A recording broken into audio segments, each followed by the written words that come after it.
Еркектер қай кезде өтірік айтады? Өтірікті жиі айтатын еркектердің көбісі отбасылы жандар болып табылады. Кейбір ер азаматтарымыз өтірік айтуға үйреніп қалғаны соншалық қалай айтып қалғанын өзі де байқамай қалады екен. Психолог мамандардың пікірінше, өтірікті жиі айтатын еркектердің көбі отбасылы жандар екен. Егер жолдасыңыздың өтірік айтқанын байқасаңыз, онда бірінші кезекте сабырға келіңіз.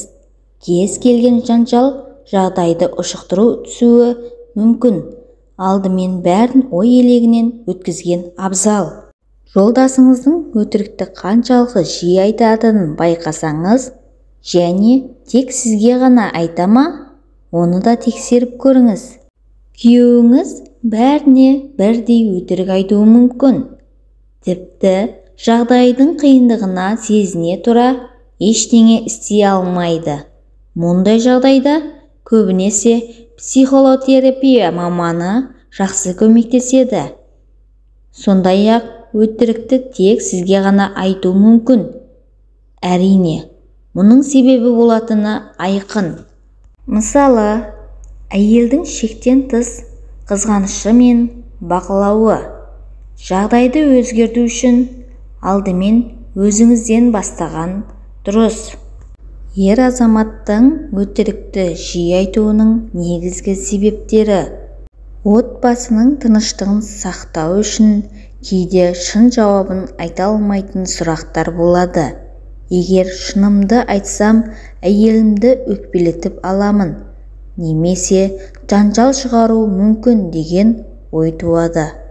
Мысалыға, киген киіміңізді жарасады, немесе сен толық емессің деген сөздерді өтірік айтуы мүмкін. Мұндай өтірікпен күресу оңай. Ол үшін жолдасыңызға сынды адекват, яғни жанжалсыз, ренішсіз қабылдай алатыныңызды түсіндірсеңіз жеткілікті. Ол өз болмысын жақсы көрсеткісі келеді. Мысалы, ол өзін табысты, жан-жақты жан етіп көрсеткісі келеді. Бұл жағдай көбіне әйелдің ер азаматын өзгелермен жиі салыстыруынан туындайды. Егер салыстыруларды доғарсаңыз, бәрін бағалай білсеңіз, өтірік айтуы да тоқтайды. Еркіндікті шектеу. Ер азамат әйелімен жанжалдаспау үшін достарымен қалай демалғаны туралы шындығын айта бермейді. Құлағының тыныштығы үшін дұрыс өтірік айта салу болып көрінеді. Жолдасыңызды және оның жеке шекарасын құрметтей біліңіз. Еркектің еркектігін шектен тыс шектей беруге болмайды. Жолдастармен еркін отырып, кездесіп келуге мүмкіндік беріңіз. Сол кезде сізді де өтіріктің құрбаны етпейді. Еркектің өтірік айтқанын қалай дәлелдеуге болады? Белгілері: егер жолдасыңыз өтірік айтып жүр деп ойлап, бірақ қалай дәлелдейтініңізді білмейсіз бе? Онда өте мұқият болыңыз және қисынды ойланыңыз. Шын мәнінде оны анықтау қиын емес. Ол болған жағдайды жиі шатастырады. Әңгімелерінің кейбір тұстары бір-біріне қарама-қайшы келіп жатады. Әңгіме айтқанда ернін жиі тістелуі, қолын қисыруы, бұл да өтірік айтудың белгілері. Әңгімені созбақтап кетеді. Еркектер өтірікті көбіне аяқ асты айтады.